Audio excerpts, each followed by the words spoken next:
Hey, good morning, everybody. This is your boy Losey and Corey Chonhorst here for Punchline. Excited to be here for Super Bowl weekend, a very eventful weekend around town in St. Louis altogether. Reed, how was your week this week? Good week this week. It's been extremely busy time for me and us as I continue to grind out growing this beverage company while balancing the different auctions and events and things that we have going on. So pretty good week. It started out a little rough Monday. We had a little bit of a team party. We had a little tasting in the afternoon that turned into a team dinner, and then everybody decided they were going to crash my house and drink my bourbon and my wine. And but it was good. Good day, good fun. It's always good to get to a group of people together that you work with, and not only do you work with them and enjoy it, but you enjoy your social times with them after. So we've got a really solid group of people that work with me at the Power Play Beverage. So it's been a good week. Got a vendor in town from one of our wine lines called Scotto, and Clint and his wife came in, and we got to meet her and hang out a little bit. So it's good to get a guy like that has that much wine knowledge around. My guys that are a little bit, if we lack something, it's probably a little bit of that wine knowledge. So Monday, Tuesday were good days, and now we're just hustling out the rest of the week. Would that be what you truly call tasty-wasty? You go from tasty to wasty, yeah. And then it just kind of falls into place? I think everybody was feeling it Tuesday morning, that's for sure. I don't know the last time that I had a hangover, thankfully, but I imagine 5 drinks would do it for me nowadays. Yeah. I don't get hungover anymore. Yeah, I think the only thing I can consume more of than you is food. People sometimes. Everybody makes fun of me every time you and me go for lunch or dinner with somebody, and they watch me eat. Comparatively speaking to you, you are ready to eat the plate after you're done, and I've got 6 fries and I'm full. Yeah, it's literally like eating like a bird. I guess is that nomenclature is not realistic because birds eat 10 times their own body weight. So perceptively, people think that Reed eats like a bird. In actuality, I eat like a bird. I'll eat 10 times my own body. I'm pretty sure that I could do the Pointer's Pizza Challenge with another formidable eater. I'd like to go find that person, and I think we should put this stuff on videotape. You might get a little bit of the crust out of me, but that's about it. I'm 6'4", 275 pounds. Give or take a pound or two. And I just never been. I've always had a metabolism slower than the second coming of Jesus. It's unbelievable how slow it takes my body to digest and how much it wants to turn it into sugars and fats. So even when I was training, I was eating a lot of calories, but very low carbohydrates. If they were high complex vegetables, and I would never even think about eating a carbohydrate after 2:00 in the afternoon while I was training in the middle of the summertime. Just high levels of protein, salad, vegetables, protein shakes, that kind of stuff. So it's just I've never been a really big eater. And you still have energy. Yeah. A lot of people that I know that don't eat a lot are kind of lethargic or slow, but you're out there going and non-stopping it. It's an anomaly, folks. I don't know, but yeah. But I do love food. I love cooking food. Oh yeah, I really love cooking food. You should taste the dish I had last night. These jumbo 2 to 4 count prawns. They're monsters. They're unbelievable. I got 3 of those and a little small lobster tail. Diced them up. Got them seared in a pan. Put a little white wine in there, a little cream sauce, and then just let it take its shape. In the meantime, put a little linguine in the water, and then mix the two together. Oh my goodness, linguine. That reminds me of I told you the story about the boy. Our kids are buds, and my youngest son absolutely thinks Reed is the funniest thing since sliced bread, if that's a term. I mean, he hears his voice and he just gets ready to hear some string of cuss words, and he just starts smiling ear to ear.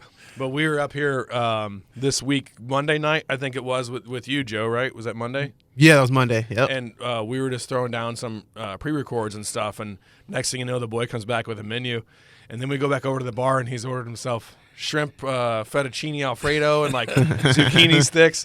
And what's more wild is our buddy at the bar over there didn't know who that kid was, and he just let some 8-year-old walk in and order a full-course meal. Sit at the bar. Yeah, and sit at the bar. Order all this food and didn't even think twice about it. Maybe he was scared because he didn't want to trigger him. The three of us all know who that was, so we probably aren't that surprised that happened, right? Right? I think that's fair.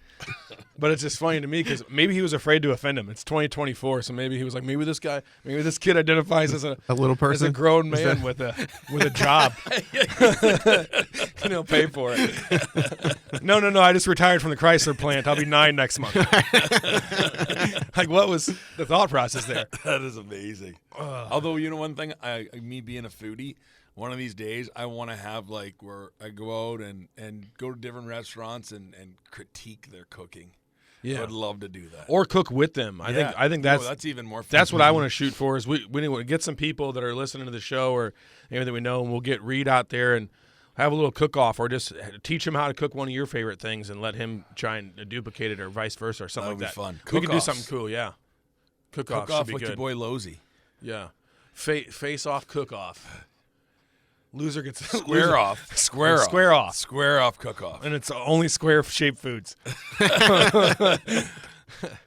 Loser gets punched in the face. No, we don't do that. That's not nice. I don't punch people in the face ever. Oh, ever. So one of the things we wanted to talk about today is obviously it was Super Bowl weekend. I'm sure you can.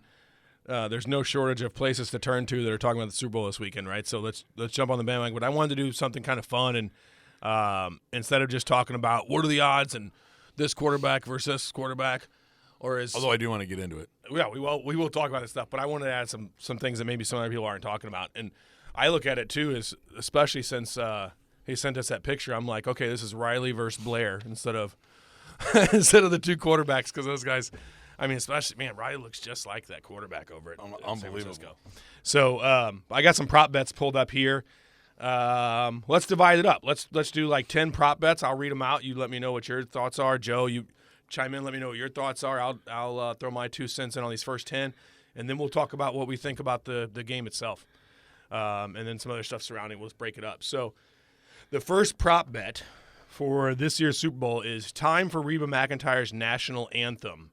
Will it be over or under 90.5 seconds? So a minute and a half, 0.5. I got to go under, just because I don't think Reba's the type to overdo something like that. I think she's more on a traditional level of the anthem, and she's going to give it its due. So I think she's going to keep it short and tight. Okay, short and tight. Ooh, when was the last time Reba had a stage like this, though? That's true. And all eyes are going to be on her, millions of people watching. I'm going over. You're going over? I'm going over. Probably not since her sitcom. Not by much, Reba. but she's going over a little bit. Remember that show? Yo, yeah, I remember Reba. I watched Reba. I What watched some hasn't she reruns. done? She's like a Seriously. younger version of Dolly Parton. She's what you call in the Without business the a boobs. triple threat. That's actually pretty good. She's a triple threat. I'm gonna go. I agree to both points. She's not Christina Aguilera, so I don't see a lot of oh in her performance. But I do also like Joe. That's a really good point.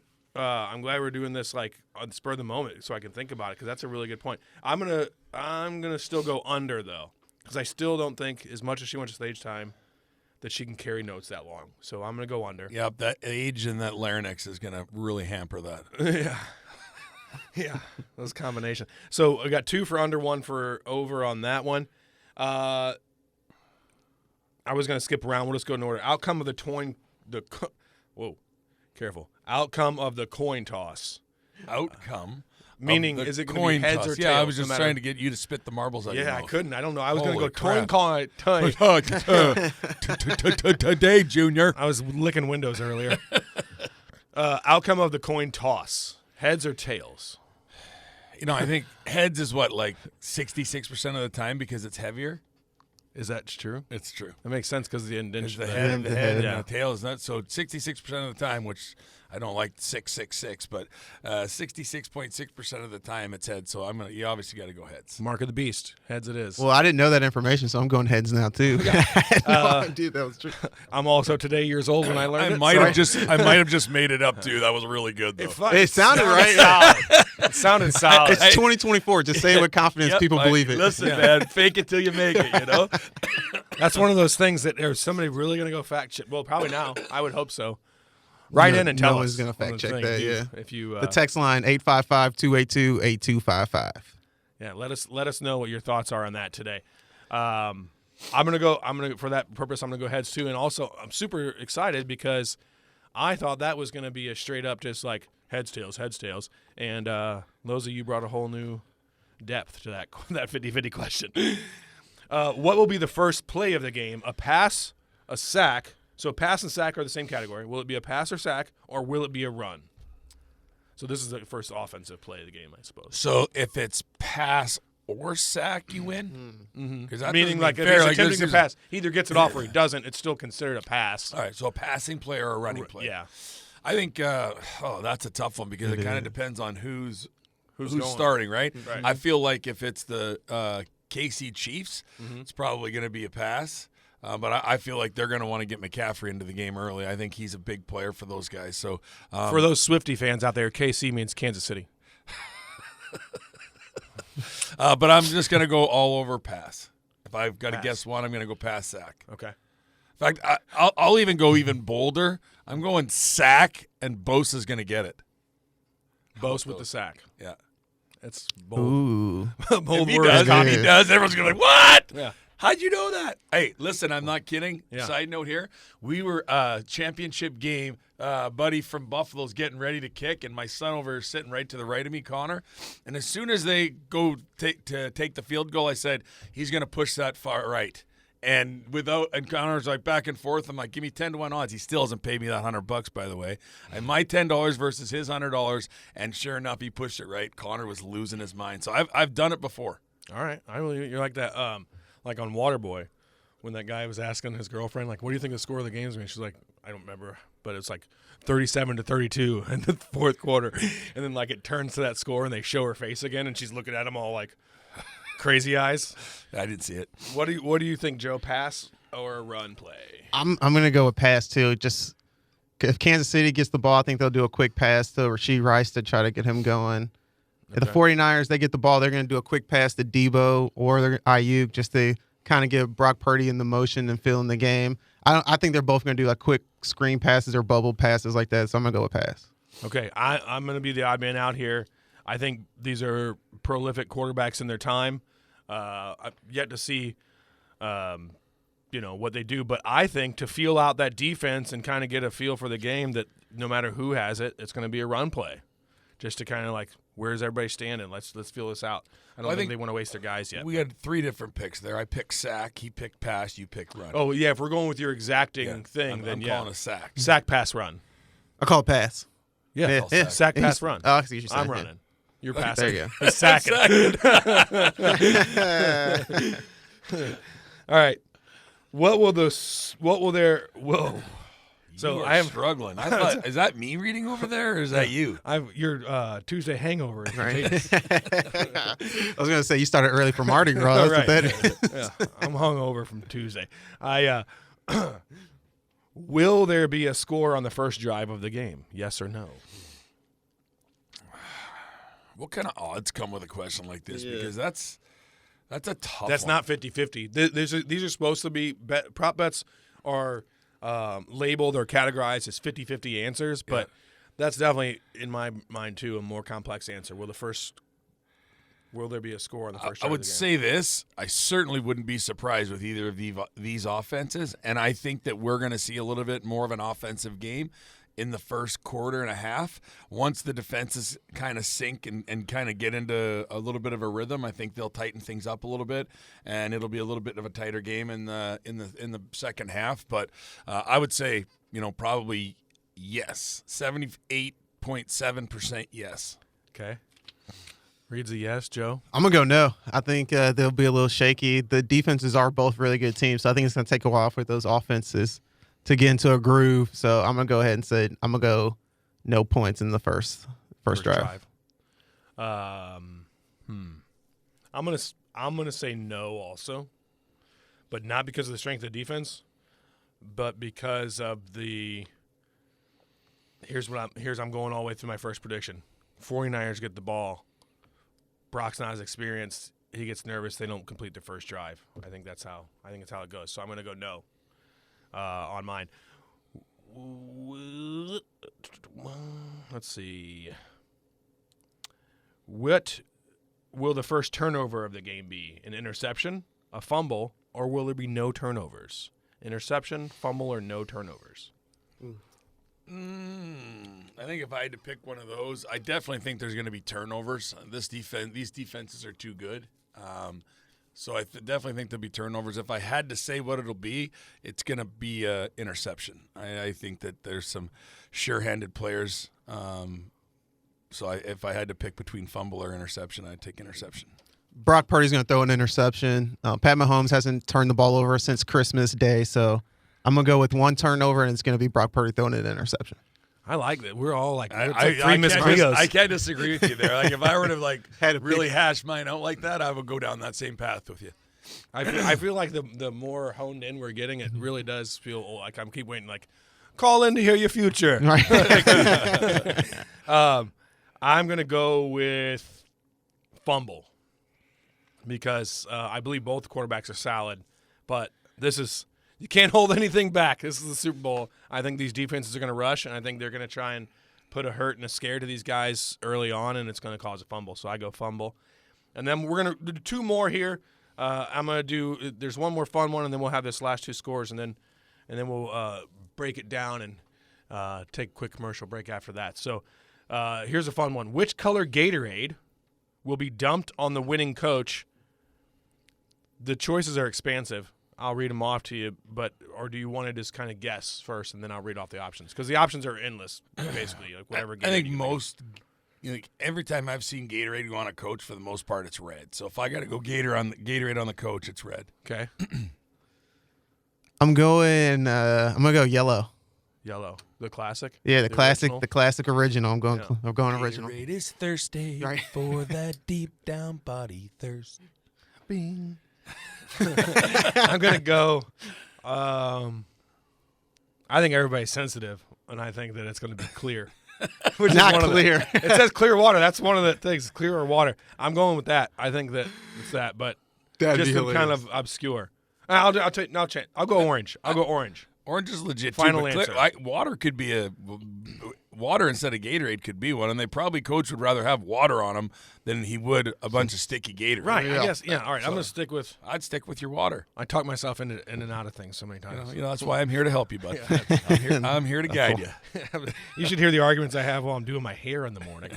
You don't with have myself. I was about to say, yeah. How much work do you have to do? This was an accident, actually. I had hair, and then I tried to trim myself up before I went out on the town one night. And he came out bald. Yep. I went too high on the right. And then I was like, I can't look like this. I would cry. It was like a half. I would cry. I'm a hair guy, too. Like, the hair, that's probably one of the best things I have going It took me for 2 years to get to my hair to this point, so I would be really upset. Yeah. I would cry. So I have a buddy that we argue about all the time. Listen, I love the KC Chiefs. I love Patrick Mahomes. But Patrick Mahomes, 6 straight championship games. This is his 4th Super Bowl in 6 years. You know, he's won 2. If he wins this one, can you say that there and just the things he does, the way he plays, when he's dialed in, everything about it, like and how old is he? He's 28. Can we say that he's already better than Tom Brady, Joe Montana? No. I don't think that. I think he's definitely, if he wins this, is he top 10 and potentially getting into that Brady territory? Brady, to me, has become the I think he's Jordan. already He's gotta be top the 3 top already. 5. He's past Peyton Manning. Yeah, without question. Like, oh, so of all time? Or Yeah, they had the same amount of His Super first Bowls. 6 years, he's been to a championship game or Super Bowl. Nobody's ever done that. Tom Brady didn't. Peyton even do Manning that. went to 2 Super Bowls. Peyton Well, Manning's got 3 2 and Super Bowls. he went to 3 Joe and has 2. Montana's maybe in I there was gonna next say because Montana and then you Aikman. got to give Montana some props Does Aikman because have back 2? then they used to clothesline quarterbacks too, Yeah, right? exactly. Like it's not like these little pansies that we live with today that if they get touched too hard, they're getting penalty flags and everything else in the sun. Joe Montana did not have the equipment and used to get killed by those guys. And he wasn't a great big. He wasn't like Roethlisberger size. No. He was. Now he did have an amazing team around him. Yeah. Not that Mahomes hasn't had some amazing teams, but we get into this debate all the time, and my buddy's convinced that you can go ahead and just put the crown right on Mahomes' head. And I just said, why would we have records? Why would we have the longevity and stuff like that Tom Brady has shown and proven, and even left Belichick and then went down and won another Super Bowl with a completely different organization, that Bucs win completely different team at the age of 42. Like there's a lot of things for me that come into play when you're talking about the greatest of all time, the GOATs, and I definitely definitely think Patrick Mahomes is well on his way. I definitely think he's top 3 quarterbacks right now.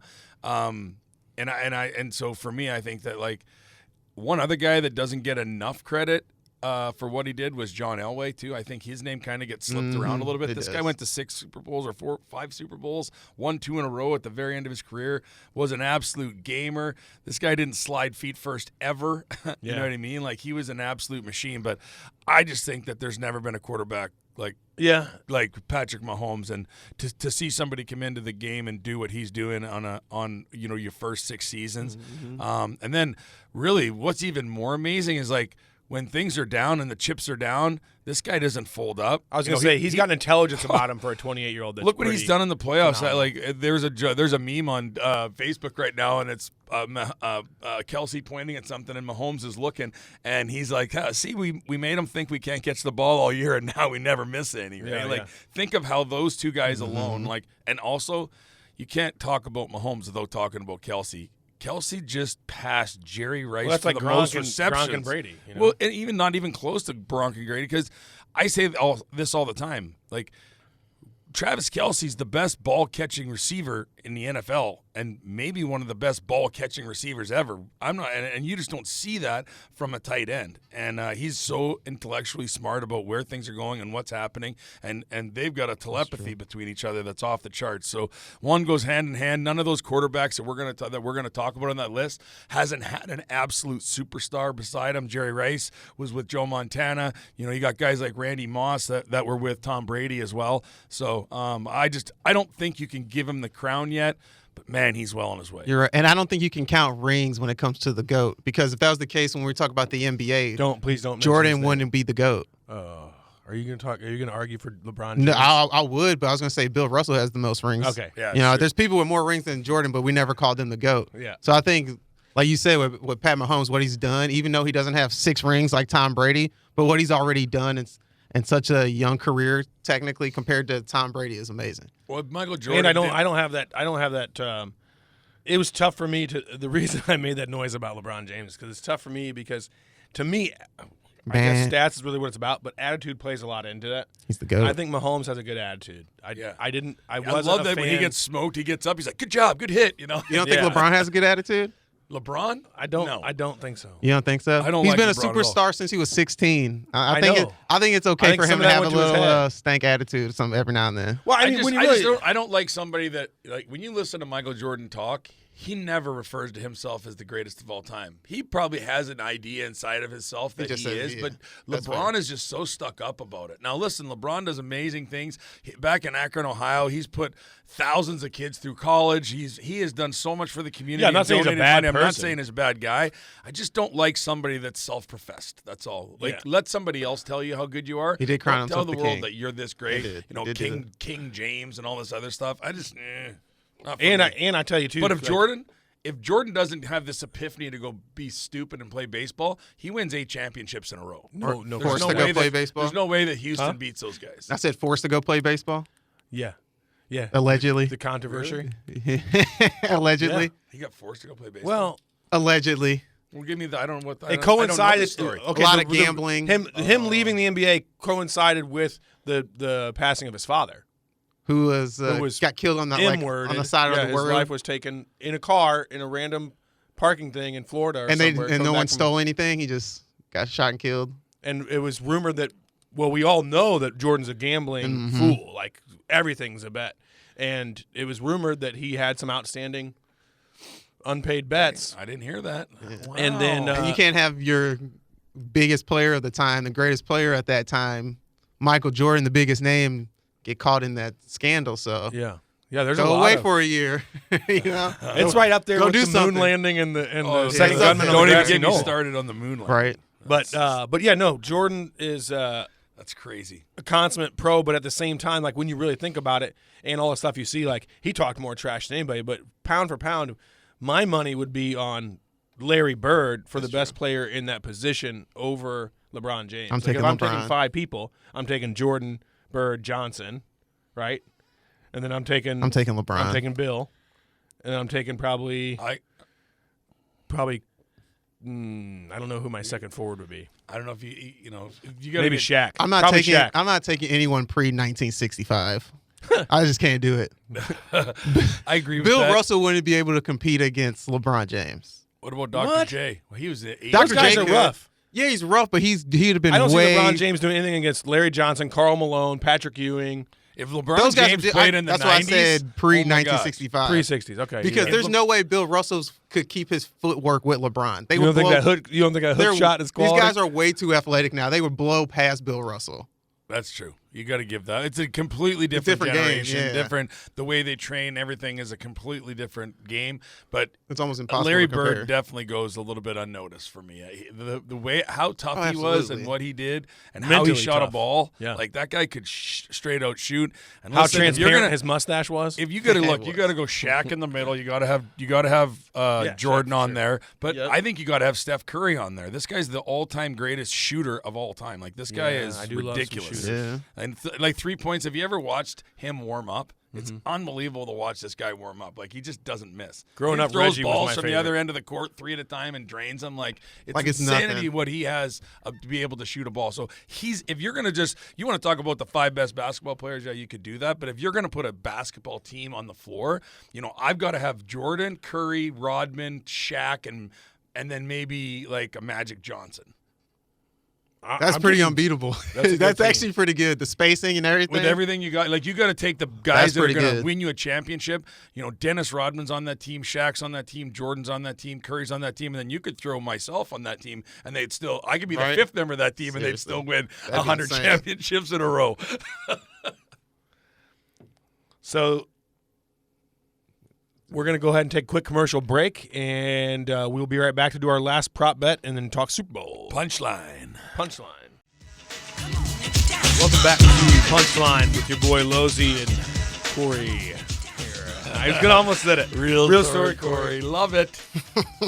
Oh yeah. That brings me to the next thing. I thought of this idea that Losey hasn't heard. I did run it by Joe to see if it was okay, but I heard an AutoZone ad a couple days ago, and you know how the AutoZone is like, get in the zone, AutoZone, and so I thought it would be cool to have Joe have a tagline of like, get in the Joe, Auto Joe, and then like he would do whatever his thing is, like his view on something. So when we're really getting in the Joe, you're getting in the brain of Joe Davis. That could be a Sometimes scary your thing. amazing ideas, Are not great. they just make me think a little harder. Mm-hmm. Like Here's what I feel. you get so excited about something, and then you get it out. I'm like, very average. Yeah. Although I do want Joe to have that segment now. I think that's great. Yeah. So we can definitely do that, and we'll just like have it teed up for that one moment when he's not expecting it, and boom.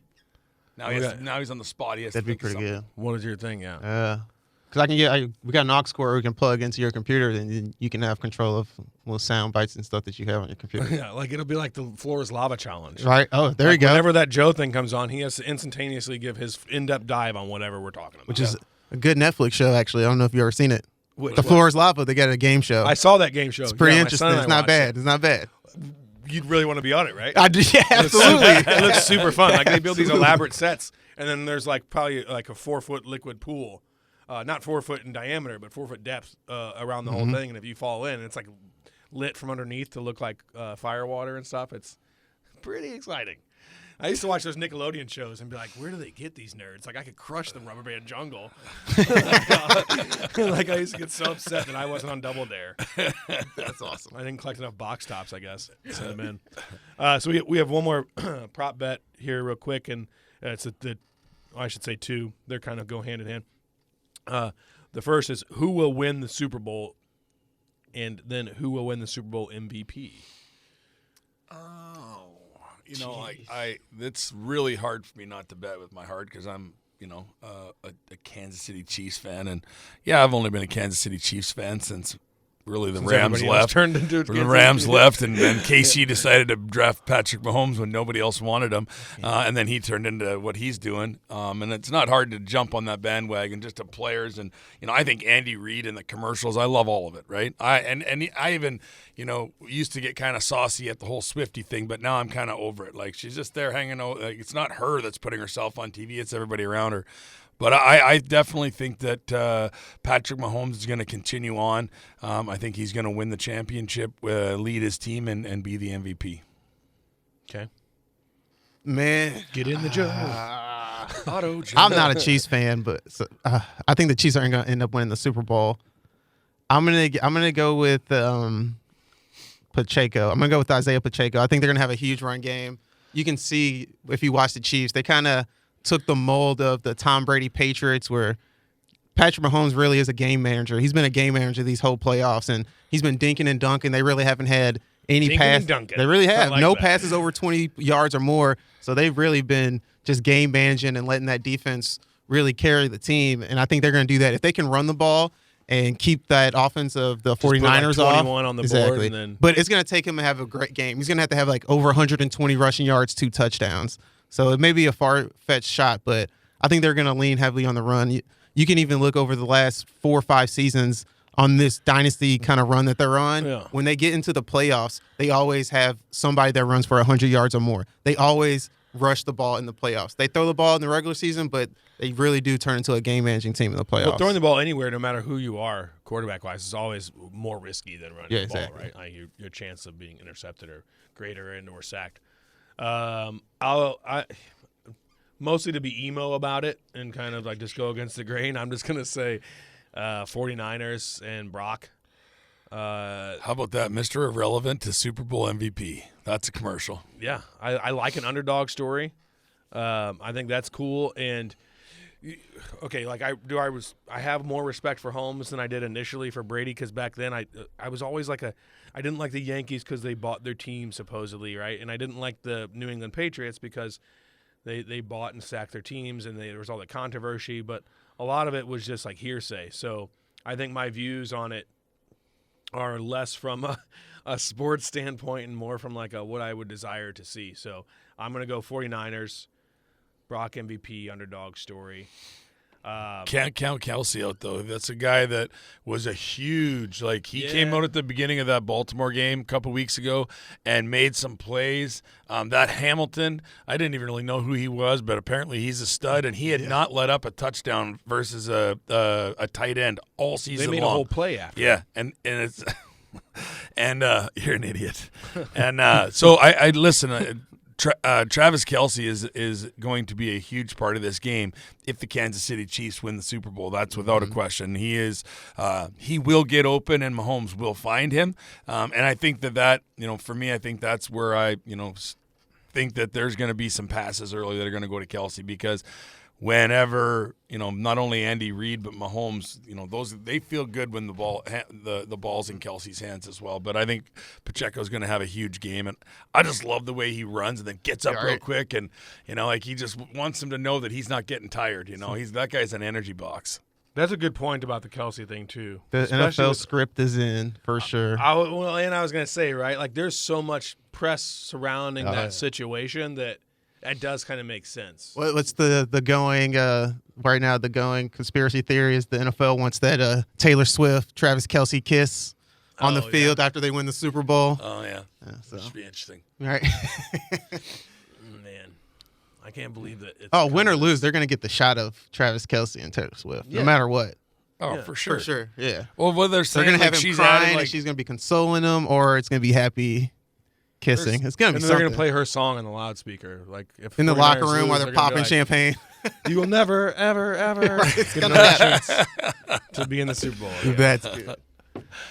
You'll never, ever. So bandwagon, it's brought up a point that I want to talk about, because we were talking about all these top players at different teams, and how the person in the room with the least sports knowledge dislikes teams just because everybody else likes them, and which is me. Bandwagon though. I wonder what the origin of that is, because everybody starts as a fan at some point, right? Like not everybody's like 4th generation Packers fan. So I wonder if bandwagon is overused as a term, because you got to start somewhere. Like when I was a kid, I didn't necessarily have any allegiance to any team, and then I was a big Saints and Pittsburgh guy because I liked in the 90s. I like teams that grinded out, nose to the ground, running teams, defensive teams, and that's who they were then. And Dallas Cowboys even back then. So that's kind of how I followed the sport. But I wonder what the terminology bandwagon Would it be someone like myself who likes a team but couldn't tell you their stats?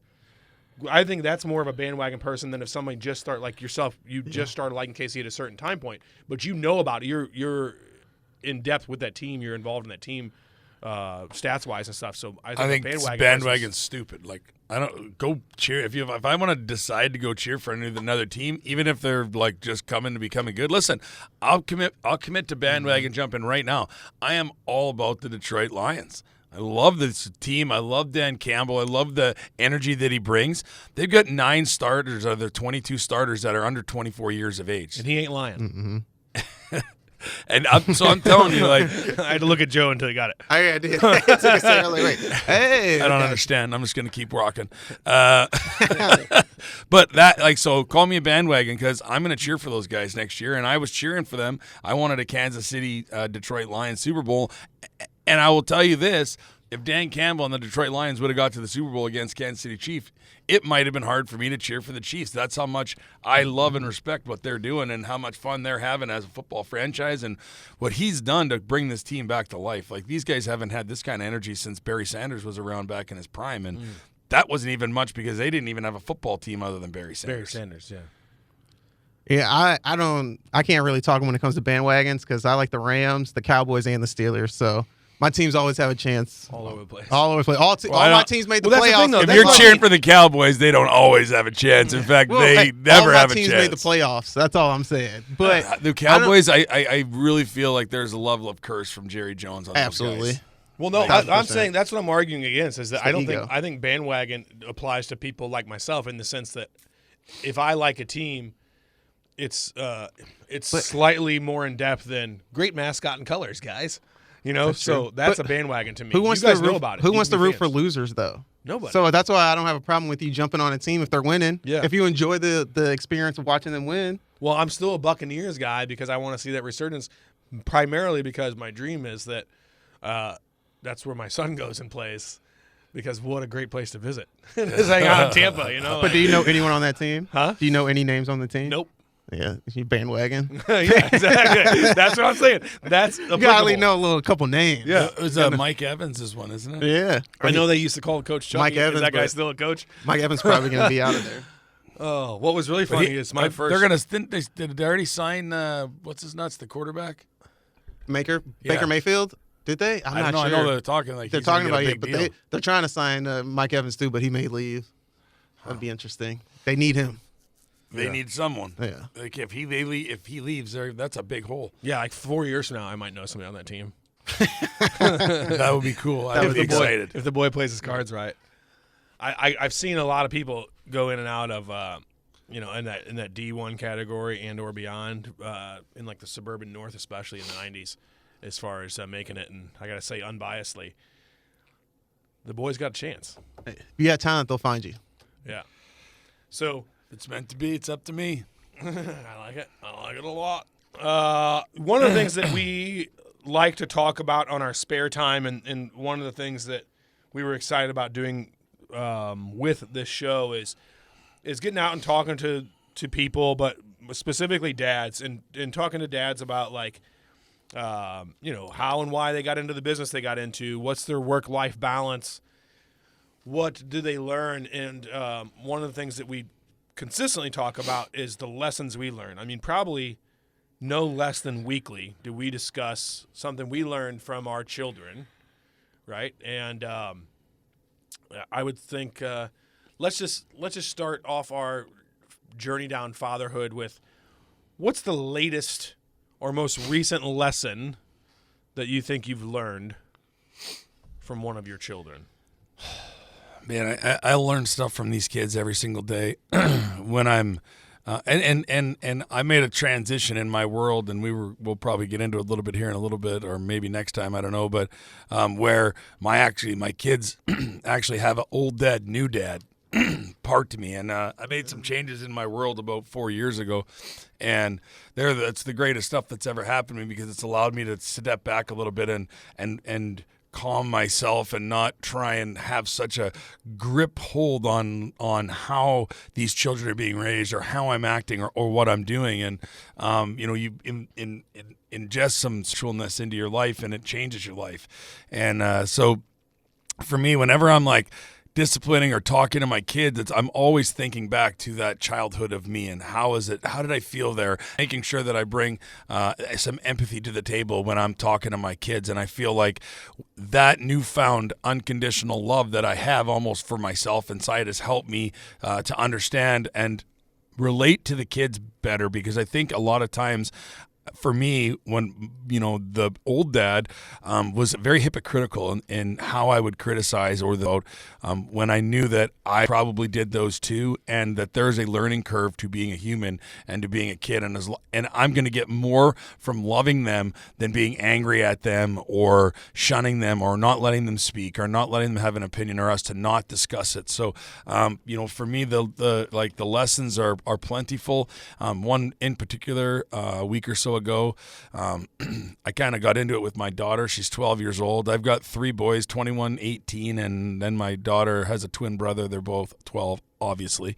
And but she wasn't real happy with the text message that I sent. And listen, I expect my kids to plan. I'm the worst planner. I'm terrible at details. And if there's one thing that I'm going to instill in my children and say, we have to plan some stuff. And so my 12-year-olds, they can't come to me the day of if they want to do something. Like if they're wanting to go hang out on Friday night somewhere or Saturday night, by Wednesday or Thursday, they know that they need to be talking to me about it, at least getting it in my idea, because I've got events and things that are going on, and we're going to plan these things around it. Well, there wasn't very good planning on her behalf. And I made a comment after when we kind of got into it, and then she got upset with me, and then I just said, go to your room. Let's kind of chill out for a minute.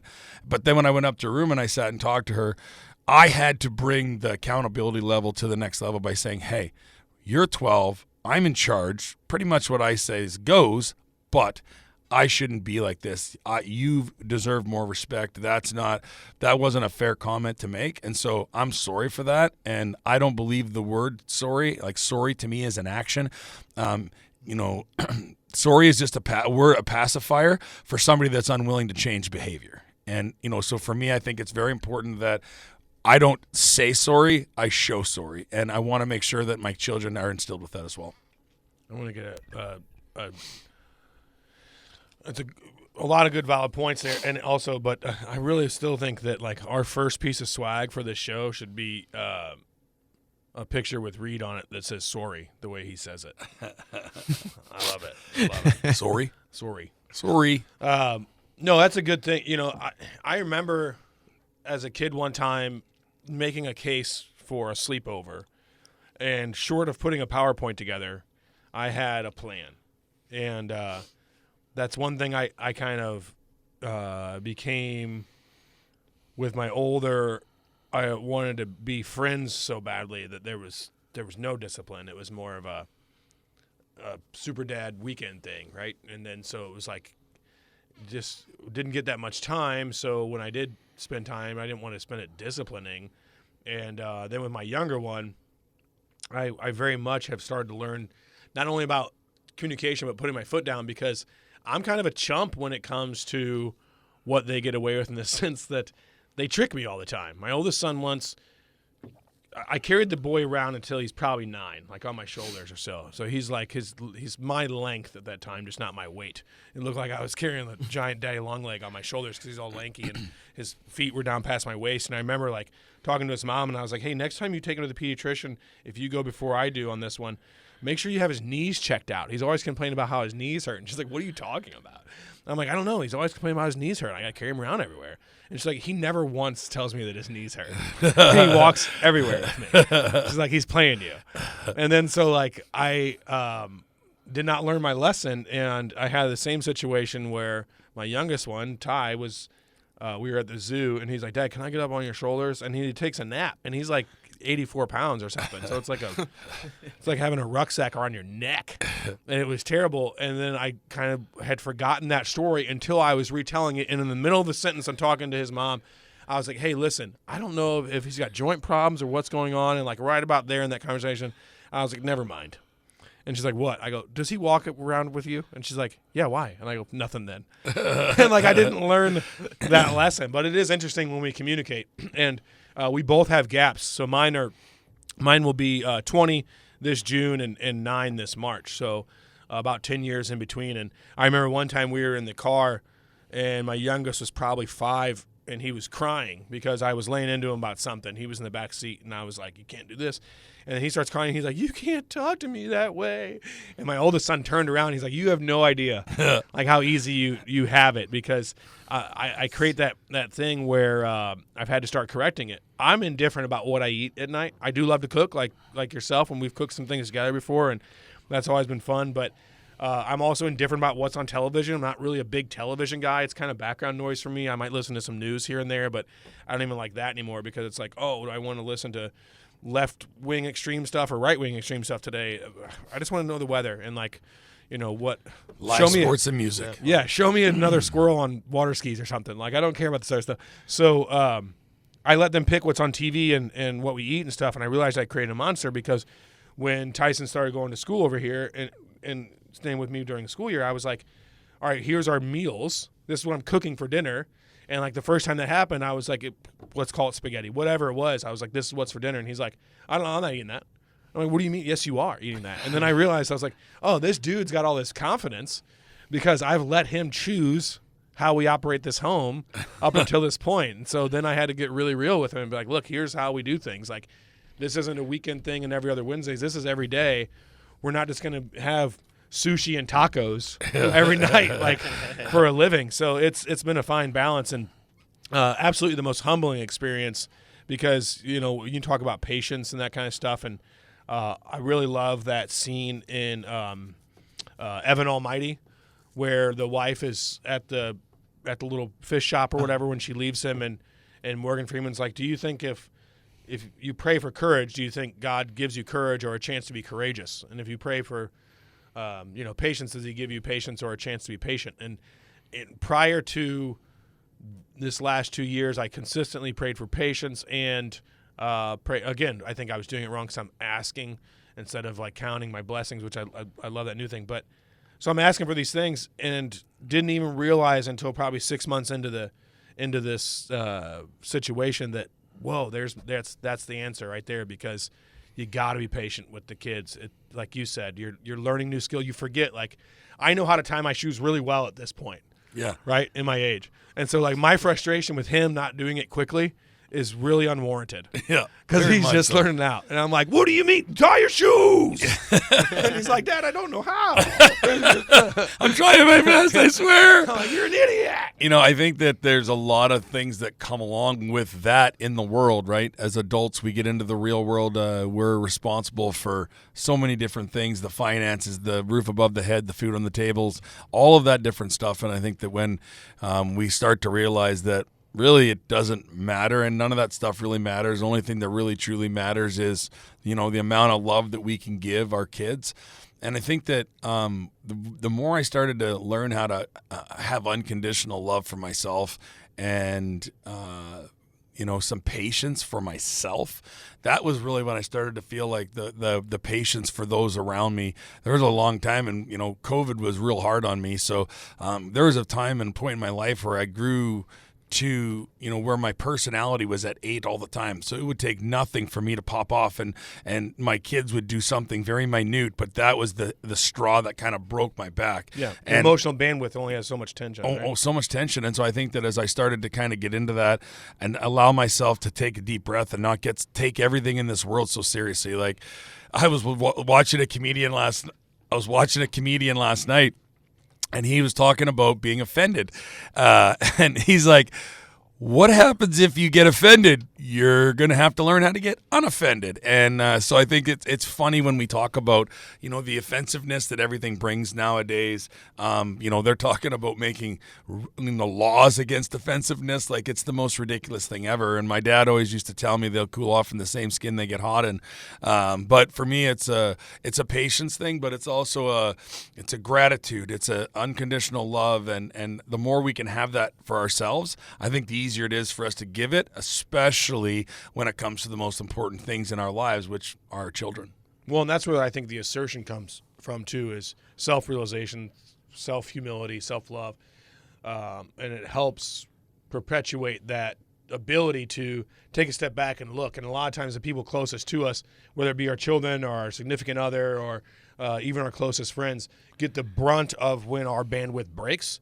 And I speak from my personal experience, but also based on some conversations we've had. So at least two of us agree on this subject. Is like, so then your challenge becomes in maturity of how do I find that balance before it gets to that point? Because if I'm going to put a fake smile on for anybody, it should probably be the ones I'm close to or love. And by fake smile, what I mean is not to be trickery about it or not to like fake your emotions, but a lot of times we're playing a character when we're doing social interactions and stuff. Maybe we're not feeling it that day, but we got to be on because that's what our job is networking and doing these things. So we're like, hey, yeah, no, good to see you, blah, blah. But we're so burnt out inside. And then we get home and one of our little ones is like, hey, can we have SpaghettiOs tonight? And we're like, stop it with the SpaghettiOs. And it's like, wait a second, like calm down. Yeah, we could probably do SpaghettiOs tonight. Is that really going to hurt me on this thing? So I love I love I love learning, and I think it's really cool to observe from teaching. And we've also discussed before, and I think a lot of people agree with the best way to learn something, at least in my case, is to teach it. There was a time in I don't know what class it was. I know it was math, but I don't know, algebra 1, 2, whatever. I didn't make it to trigonometry, so probably algebra 1 or 2, and didn't do well at those either. But in one of those instances, a person sitting next to me was like, hey, can you help me with whatever this problem was? And in my brain, I was like, no, because I don't know it either. But out loud, I was like, yeah, sure, let's do it. And as I was kind of like dumbing it down to try and teach him what I didn't know, I learned, right? And so like in talking with my son sometimes, especially, it's like I'm unlocking my inner child. I'm destroying some of my childhood traumas because as I'm trying to teach him a lesson, I'm realizing where that comes from and that lesson is coming from. And I'm like, oh, man, it's almost like a release off my heart where it's like I have this realization of like that affected me as a child this way, and this is going to unlock that trauma from him. This is going to prevent that trauma from being a part of his life by unlocking it in myself. So it's really kind of a cool full circle deal. And the one thing I work on, and I don't do it enough, is when I do get home in those tired moments, it's not even about that, the snapping or getting upset easily or whatever. But now that I've learned to kind of bring that full circle, it's getting ready to, hey, let's go throw the football around, or let's go for a walk, or, let's spend some time in the evening, right? And as parents, that's tough because we exhaust ourselves all day long, so coming home can be challenging. But great day, great show today. I think we're getting ready to wrap this thing up here. Got about 20 seconds left. So, as always, cool story, Corey, and your boy, Losey. Headed to Mardi Gras? Headed to Mardi Gras. See you down there, folks. Thanks for tuning in to Punchline. And Joe Davis, the man. Joe Davis. Get in the Joe.